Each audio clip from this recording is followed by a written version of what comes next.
Assalamualaikum warahmatullahi wabarakatuh, sahabatku sekalian. Saya pengen iseng-iseng nyari berita-berita yang lagi viral gitu ya. Saya mencoba menemukan berita yang kayaknya sih banyak sekali orang sudah membicarakan, tapi saya juga pengen tahu ya. Eh, ini ada berita, sahabat sekalian. Ditolak berhubungan di malam pertama. Pasangan dikira wanita, ternyata waria. Ya, jadi ini ada konten yang sangat menggelitik. Jadi pengantin baru yang mestinya kalau pengantin baru itu kan laki dan perempuan, sehingga ketika malam pertama mestinya mereka itu happy karena pengantin baru ya. Ketika menolak, ternyata waria. Nih coba lihat fotonya nih ya, kan foto yang samping ini kan pakai penutup wajah yang perempuannya itu ya. Jadi ternyata begitu dibuka, ternyata dia adalah waria. Masya Allah ya. Nih yang tulisan penjelasannya ya. Sungguh apes nasib ini seseorang ya, umur 31 tahun. Warga kecamatan di daerah Lombok lah ya.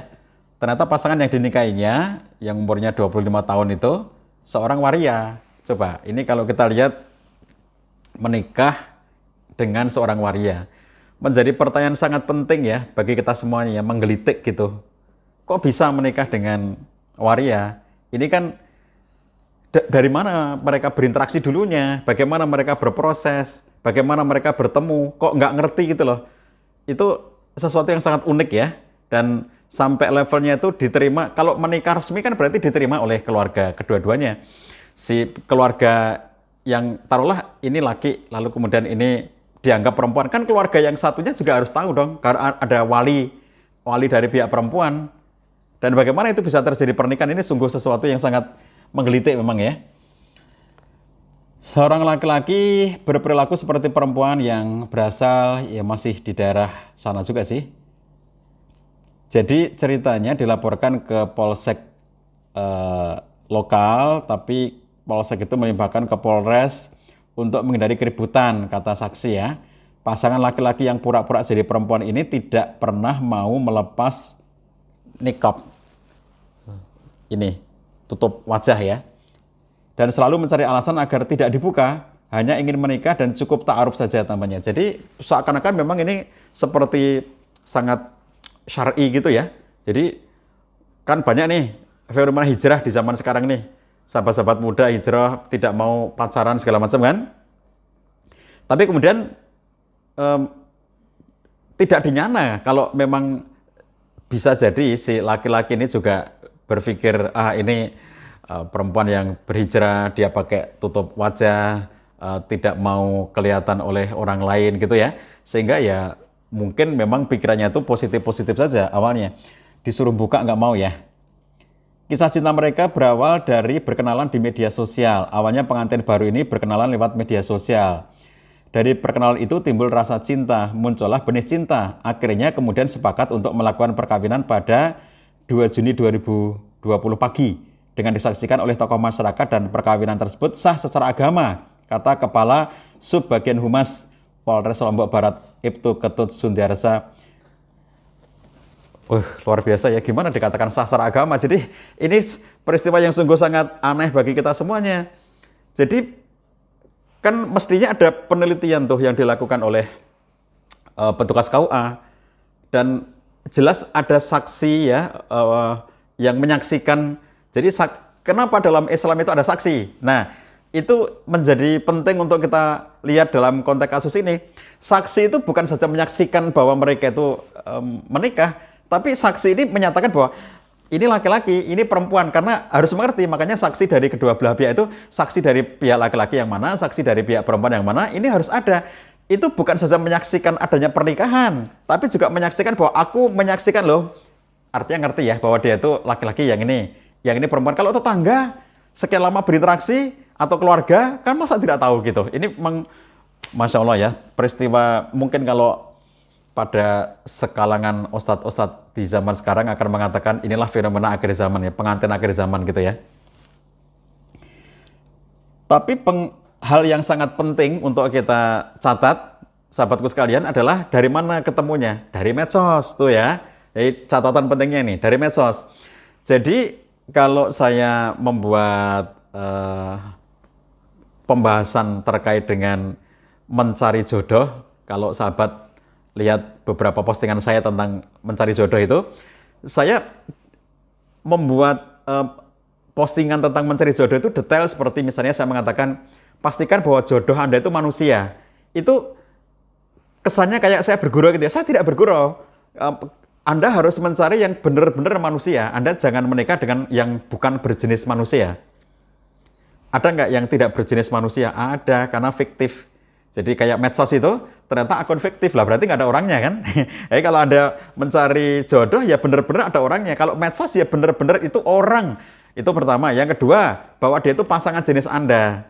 Pasangan jenis itu kalau Anda laki-laki, dia perempuan. Kalau dia perempuan, Anda laki-laki ya. Kita secara agama jelas itu sesuatu yang sangat terlarang menikah sesama jenis. Kemudian juga dalam perspektif hukum negara, itu juga sesuatu yang tidak bisa dibenarkan menurut Undang-Undang Perkawinan 1974. Jadi oleh karena itu kalau kita lihat ini menjadi hal yang nggak bisa memastikan. Jadi ini sebetulnya kalau dari segi prosesnya sangat perlu untuk dipertanyakan. Dari medsos, ini sahabat sekalian hati-hati ya. Kalau kenalan lewat medsos, ini dalam contoh-contoh yang lainnya orang-orang pada jatuh cinta tapi ternyata dengan akun yang nggak ada orangnya. Itu cuma akun buatan yang ternyata ketika dilacak orangnya tidak ada gitu ya. Adapun terungkapnya jenis kelamin sang pasangan diketahui saat pria itu mengajak untuk melakukan hubungan badan pada malam pertama. Namun menurut Sandiarsa, sang pasangan enggan melakukannya. Saat malam pertama, si suami minta untuk melakukan hubungan tapi ditolak oleh pelaku. Kemudian pada malam berikutnya, pelaku minta untuk bercerai dan kemudian kabur dari rumah suaminya. Jadi pada malam pertama itu dia ajak hubungan suami istri nggak mau, lalu kemudian pada malam keduanya diajak lagi langsung kabur, minta cerai dan kabur lari gitu aja ya. Itu kalau dibuat sinetronnya ini menarik banget nih ya. Merasa aneh dengan istrinya itu, sang suami akhirnya mencari asal-usul istrinya. Selanjutnya sang suami mendapat informasi dari kepala rukun tetangga, dari kepala RT ya, bahwa wanita yang sudah sah menjadi istrinya adalah seorang laki-laki. Masya Allah. Ini dilansir dari satu akun Instagram ya, Instan Lombok, sah menikah dengan mas kawin 20 juta. Muhlisin ternyata menikahi laki-laki. Masya Allah ya, Mas Muhlisin, saya tentu ikut berduka ya dengan kasus yang menimpa Anda. Kalaupun kemudian ini menjadi berita, ikhlaskan saja oleh Anda untuk menjadi pembelajaran bagi yang lainnya. Sudah terlanjur menjadi viral begini, ikhlaskan saja oleh Anda bahwa itu menjadi berita yang marak di mana-mana untuk menjadi pembelajaran bagi yang lainnya. Kalau seperti ini tidak dibuka, maka kemudian orang tidak tahu bahwa ternyata ada kejadian-kejadian kayak begini. Sabar Mas Muhlisin, Anda sudah melakukan yang baik insya Allah untuk misalnya berprasangka baik ya dengan dia seorang perempuan yang pakai niqab dan dia perempuan yang ingin menjaga dirinya. Anda sudah berhusnuzon luar biasa, tapi ternyata dengan penyelidikan yang lebih lanjut, Masya Allah ya, dengan mas kawin 20 juta ini bukan soal besaran mas kawin, tetapi babnya adalah bagaimana proses ini bisa terjadi. Makanya kalau kita lihat komennya netizen ya, itu misalnya pertanyaannya, wali nikahnya siapa? Surat-suratnya lengkap nggak? Jadi, ini tadi seperti yang saya komentari pertama ya, ini siapa nih yang menjadi walinya, kok bisa kayak gitu gitu. Wali ini kan berarti kan wali dari si yang disebut perempuan tadi. Nah itu siapa ini? Kalau itu ayahnya, masa ayahnya tega untuk menikahkan itu? Atau wali hakim yang kemudian nggak tahu siapa dia itu gitu ya. Terus kemudian nikah tanpa keluarga si istri ya gitu. Istri berarti yang tadi waria tadi itu ya. Kemungkinannya kan begitu, karena kalau ada keluarganya masa ya tega, kalau mau menipu gitu ya masa tega gitu. Ini kayaknya enggak banget deh, kemungkinan memang tanpa keluarga si istri ya, sehingga pandai-pandainya gitu, pandai-pandainya yang si laki-laki ini dia si waria tadi itu pandai-pandainya untuk bagaimana mengelabui calon suaminya itu. Jadi mungkin keluarganya keluarga fiktif yang dihadirkan, lalu kemudian saksinya, walinya juga fiktif dalam artian bukan kerabat, bukan keluarga, bukan siapa-siapa gitu ya. Itu pengantin laki-laki Mas Mukhlisin saking husnudonnya karena dia pengen menikah dengan cara yang baik gitu ya. Tetapi Masya Allah ini menjadi pelajaran bagi kita semuanya sahabatku sekalian. Maka satu sisi ini adalah satu bagian yang harus kita cermati gitu. Terus ada lagi contoh-contoh ya. Kalau dalam kejadian yang lain itu, misalnya nih, sahabat lihat ya, saya berikan contohnya nih. Sudah 6 bulan menjalin pernikahan, Umar akhirnya tahu kalau Ica ternyata laki-laki. Salah satu alasan kecurigaan Umar adalah istrinya tidak mau berhubungan dengannya dalam keadaan terang dan tidak ingin bermain di ranjang dengan posisi saling berhadapan. Karena ulah tersebut, Umar pun curiga dan benar. Dia mendapatkan ternyata istrinya adalah laki-laki. Saat itu juga dia langsung melaporkan istrinya yang bernama Tio itu ke polisi dan menjebloskan dia ke penjara dengan tuduhan penipuan. Yang bikin bingung 6 bulan bukan waktu yang sebentar. Kenapa juga bisa terjadi seperti ini, sahabat sekalian? Kenapa coba? Kenapa 6 bulan? Justru ini menunjukkan bahwa si laki-laki tadi yang benar-benar laki-laki loh ya, yang berposisi sebagai laki ini, itu betul-betul dia orang yang baik. Dalam artian, kalau misalnya orang, mohon maaf kalau misalnya ada seseorang yang sudah terbiasa melakukan dengan banyak orang, itu tentu tahu ini laki-laki atau perempuan. Tapi justru kemudian ketika dia tidak tahu kan, kalau orang yang melakukan itu nggak ngerti apa-apa dan saking pandainya si istri yang ternyata laki-laki tadi itu berpura-pura dan kemudian mengelabui, berarti ini si pelaku yang berpura-pura jadi perempuan ini berarti dia pandai banget, artinya dia sudah sangat lihai dalam urusan itu. Sementara si laki-laki ini benar-benar seseorang yang nggak ngerti ya, kalau orang yang tidak pernah misalnya ya, mohon maaf nih, nggak pernah nonton film-film porno, nggak pernah nonton gambar-gambar porno, nggak pernah terlibat dalam akses pornografi dan porno aksi, ya nggak ngerti kan? Bener-bener nggak tahu. Jadi kalau orang itu misalnya ya, ada, taruhlah belum pernah melakukan hubungan, tapi kalau ada orang yang terbiasa nonton hal-hal porno kayak begitu, mungkin tahu dia. Tapi kalau ini nggak tahu nih. Jadi, Masya Allah, kalau kita lihat ya, dalam akhir zaman sekarang ini, berbagai kemungkinan itu bisa terjadi. Oleh karena itu, sahabatku sekalian, satu sisi ini sudah menjadi berita yang viral di media. Saya kembali menyatakan rasa ungkapan saya ya untuk menyatakan ikut merasa bersedih atas peristiwa ini. Mas Umar yang menjadi contoh berikutnya, lalu ada Mas Muslihin tadi ya yang menjadi contoh pertama.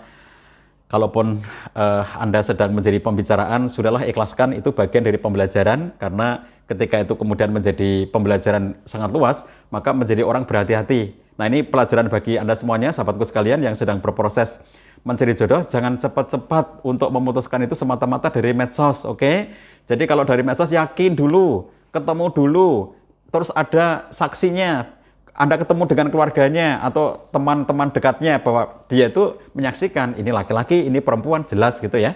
Makanya kalau sekian banyak teman-teman yang pada ngechat ke saya, Pak saya diajak ta'aruf secara online, oke, tidak masalah, tapi jangan hanya mengandalkan ta'aruf online. Anda harus ketemu secara langsung, Anda harus ketemu juga dengan keluarganya, karena itulah yang akan menjadi penjamin bahwa memang dia seperti, kalau Anda laki-laki lalu ta'aruf dengan perempuan, memang dia perempuan, kesaksian dari keluarganya itu kan, dan bisa mendapatkan banyak keterangan dari keluarganya. Baik, ini Masya Allah ya, sahabatku sekalian, berita-berita yang seperti ini itu tentu menyesakkan kita. Satu sisi kita memang merasa kayak lucu-lucu gitu, tapi sebetulnya itu sangat menyedihkan. Kita prihatin dan berbelasungkawa tentu saja ya atas kejadian-kejadian seperti ini.